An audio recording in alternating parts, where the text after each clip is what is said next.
The office lobby was quiet, too quiet for a place where million-dollar decisions were made every day. Two sharply dressed executives sat behind a polished conference table, smiling politely as they flipped through documents.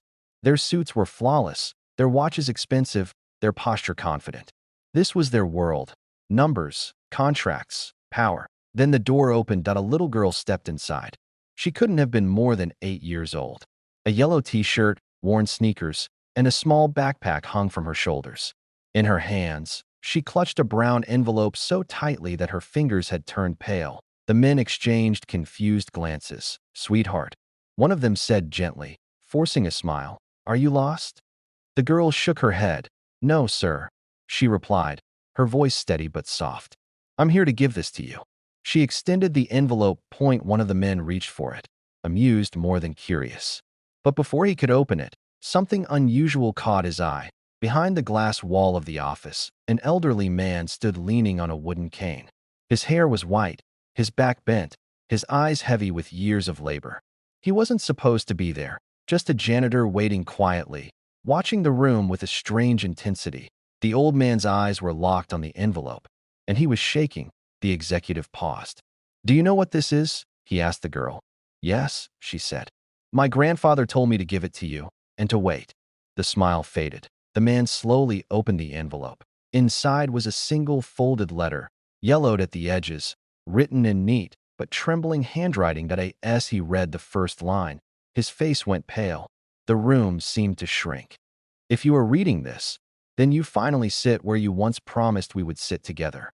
The executive's hands began to tremble. 25 years ago, two young men had built this company from nothing. They worked nights, slept in cars, shared dreams over cheap coffee. One of them believed in loyalty more than profit. The other believed in winning at any cost. One night, just before the company's biggest deal, one partner vanished, left behind with nothing but debt. The abandoned man took the blame, lost everything, and disappeared from the business world forever. Or so they thought.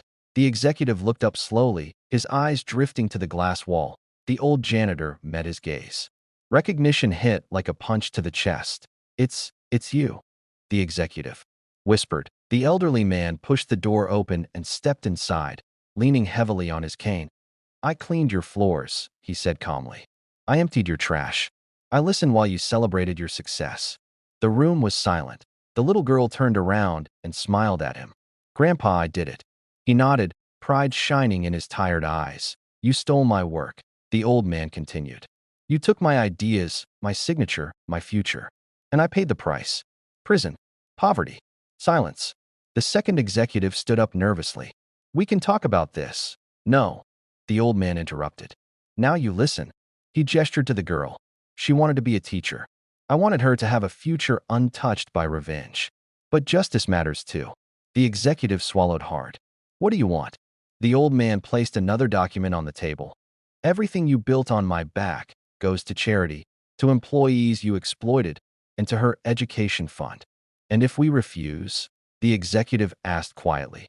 The old man smiled for the first time. "Then the media will read the rest of that letter." The executives exchanged a glance. They signed. The little girl hugged her grandfather tightly. As they walked out together, the old man stopped, turned back, and said softly, "Success without integrity is just theft with better furniture." The glass doors closed behind them, and for the first time in decades, the old man stood a little straighter.